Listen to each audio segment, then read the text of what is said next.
Hello friends, welcome to study time. Friends, आज हम past indefinite tense, affirmative, negative और interrogative तीनों तरह के पढ़ेंगे। तो फ्रेंड्स, मैं आपको तीनों बहुत अच्छे से एग्जाम्पल के साथ समझाऊंगी, तो वीडियो को पूरा देखिएगा। तो फ्रेंड्स, चलिए शुरू करते हैं। फ्रेंड्स, पास्ट होता है यानी बीता हुआ कल, यानी कि ये जितने भी सेंटेंसेस होंगे ये पास्ट के होंगे, जो गुजर चुका है। तो इसकी आइडेंटिफिकेशन देखते हैं। आइडेंटिफिकेशन यानी पहचान, यानी किस तरीके से हम पहचान करें कि कोई सेंटेंस पास्ट इंडेफिनिट है। जिस वाक्य के अंत में ता, था, ती, थी, ते, थे, था, थी, थे, आ, ई, ए, सका, सके आती हैं, वे वाक्य पास्ट इंडेफिनिट टेंस होते हैं। यानी कि जिस भी वाक्य के लास्ट में कोई भी सेंटेंस हो, उसके लास्ट में अगर इनमें से कोई वर्ड आ रहा है तो वो पास्ट इंडेफिनिट टेंस है। तो फ्रेंड्स, अब सबसे पहले हम अफर्मेटिव देखते हैं। तो इसका रूल बताने से पहले मैं कुछ इम्पोर्टेंट पॉइंट बताना चाहती हूँ। तो देखते हैं। पास्ट इंडेफिनिट टेंस के वाक्यों में कर्ता चाहे किसी भी वचन का हो, सभी के साथ वर्ब की सेकंड फॉर्म का प्रयोग किया जाता है। यानी कि फ्रेंड्स, अफर्मेटिव जो होते हैं पास्ट इंडेफिनिट टेंस के पहला जो पार्ट है अफर्मेटिव, पास्ट इंडेफिनिट टेंस जो होते हैं वो तीन तरह के होते हैं, अफर्मेटिव, नेगेटिव और इंटरोगेटिव। तो अफर्मेटिव में क्या होता है कि अगर उसमें कर्ता जो है एक वचन हो या बहुवचन हो, उससे कोई फ़र्क नहीं पड़ता, सभी के साथ वर्ब की सेकंड फॉर्म लगती है। तो फ्रेंड, दूसरा इम्पोर्टेंट पॉइंट जो है वो है सका, सकी तथा सके के की इंग्लिश कुड लगाकर वर्ब की फर्स्ट फॉर्म लगाते हैं। यानी कि अगर सका, सकी और सके इन तीनों में से कोई भी वर्ड आ रहा है सेंटेंस के लास्ट में, तो उसकी इंग्लिश हम कुड लगाएंगे, कुड यूज़ करेंगे उसकी इंग्लिश के लिए, और उसके साथ लगेगी वर्ब की फर्स्ट फॉर्म। बाकी सब जो मैंने आपको ये बताए, था, थी, थे, इन सब के साथ वर्ब की सेकंड फॉर्म लगेगी, और ये तीनों जो हैं सका, सकी, सके, इनके साथ वर्ब की फर्स्ट फॉर्म लगेगी और इनकी इंग्लिश के लिए कुड का यूज़ करेंगे। तो फ्रेंड्स, अफर्मेटिव का फॉर्मूला देखते हैं। सब्जेक्ट प्लस वर्ब की सेकंड फॉर्म प्लस ऑब्जेक्ट। तो फ्रेंड्स, यानी कि सबसे पहले सब्जेक्ट लगता है और उसके बाद वर्ब की सेकंड फॉर्म, उसके बाद ऑब्जेक्ट। जैसे कि फॉर एग्जांपल, तुमने झूठ बोला था, यानी कि सबसे पहले हमारा लगेगा सब्जेक्ट। सब्जेक्ट इसमें है तुमने, यानी कि यू। उसके बाद वर्ब की सेकंड फॉर्म, इसमें वर्ब है बोला, तो इसकी सेकंड फॉर्म अगर हम बनाएंगे तो वो है टोल्ड। ऑब्जेक्ट है हमारा झूठ, ए लाई, यू टोल्ड ए लाई। तो फ्रेंड्स, एक और एग्जांपल देख लेते हैं। पिताजी बाजार गए। इसमें फ्रेंड्स सब्जेक्ट है फादर, हमने सब्जेक्ट लगा दिया पहले, उसके बाद है वर्ब की सेकंड फॉर्म लगेगी गए, यानी गो के लिए हम वेंट लगाएंगे सेकंड फॉर्म। ऑब्जेक्ट है market, father went to market. तो फ्रेंड्स, ये थे अफर्मेटिव। अब आते हैं नेगेटिव पर। पास्ट इंडेफिनिट टेंस के नेगेटिव। इन वाक्यों, पहले कुछ इंपॉर्टेंट पॉइंट्स हैं वो बता देती हूँ। इन वाक्यों में सभी वचन के कर्ताओं के साथ डिड नॉट का प्रयोग करके वर्ब की फर्स्ट फॉर्म लगाते हैं। फ्रेंड्स, अफर्मेटिव में तो सेकंड फॉर्म लगी थी, इसमें नेगेटिव में फर्स्ट फॉर्म लगेगी। यानी कि एक वचन हो या बहुवचन हो, उसके साथ डिड नॉट का यूज़ लगेगा और हमेशा वर्ब की फर्स्ट फॉर्म लगेगी। सेकेंड पॉइंट है वाक्य में कभी नहीं आए तो नेवर लगाकर वर्ब की फर्स्ट फॉर्म लगानी है। यानी कि अगर वाक्य में, हमारे सेंटेंस में कभी नहीं शब्द आ जाता है तो उसके लिए हमें नेवर लगाना है। उसकी जगह पर हमें डिड नॉट की जगह पर हमें डिड नॉट वहाँ नहीं लिखना, डिड नॉट की जगह पर नेवर लगाना है, और उसमें भी वर्ब की फर्स्ट फॉर्म यूज़ होगी। तो फ्रेंड्स, नेगेटिव का अब हम फॉर्मूला देख लेते हैं।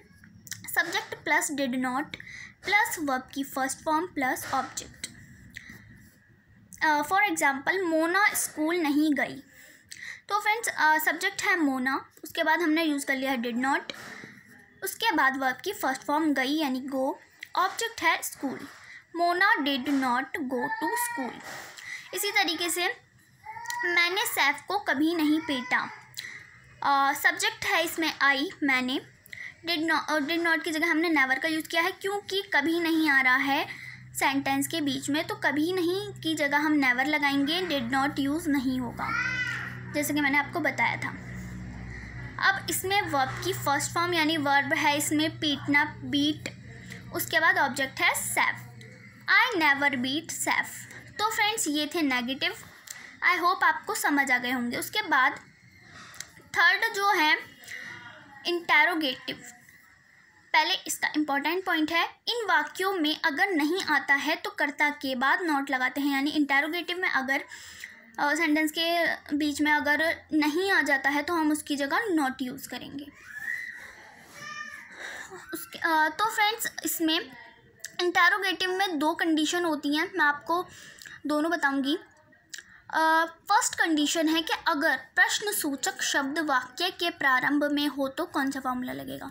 तो फ्रेंड्स प्रश्न सूचक क्या होता है, इसको क्वेश्चन वर्ड बोलते हैं इंग्लिश में, क्वेश्चन वर्ड, यानी कि जिनके द्वारा हम क्वेश्चन पूछते हैं, जैसे कि क्या, कैसे, क्यों, ये सब होते हैं प्रश्न सूचक या फिर क्वेश्चन वर्ड।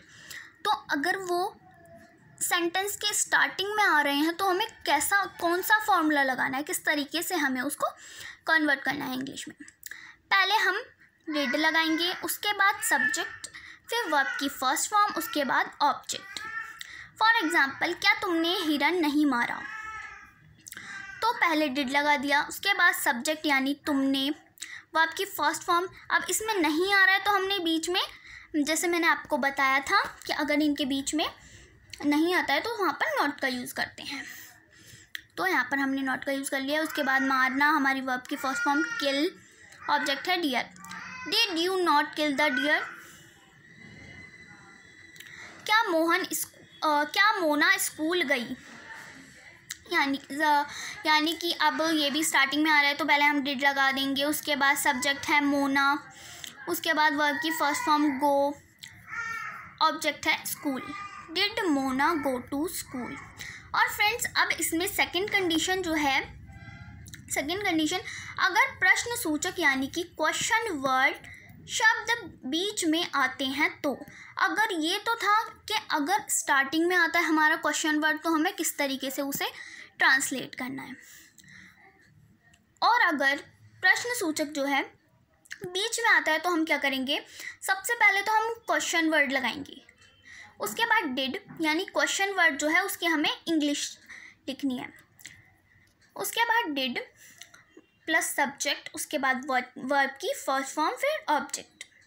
फॉर एग्जांपल, कल आप कहाँ गए थे, यानी कि सबसे पहले हम क्वेश्चन वर्ड लगाएंगे, क्योंकि इसमें क्वेश्चन वर्ड जो है वो बीच में आ रहा है, कहाँ जो है वो हमारा क्वेश्चन वर्ड है, तो इसलिए पहले हम क्वेश्चन वर्ड की इंग्लिश लिख देंगे वेयर। उसके बाद है डिड, सब्जेक्ट है यू यानी तुम, वर्ब है गो, गए की इंग्लिश, उसके बाद ऑब्जेक्ट है yesterday, where did you go yesterday.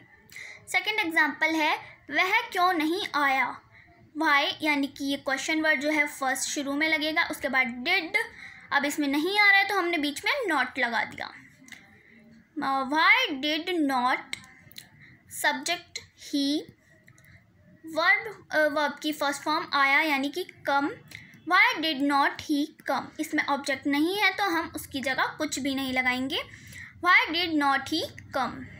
तो फ्रेंड्स यही थे पास्ट इंडेफिनिट टेंस, 3 तरह के होते हैं, तो मैंने आपको तीनों अच्छे से बता दिए हैं।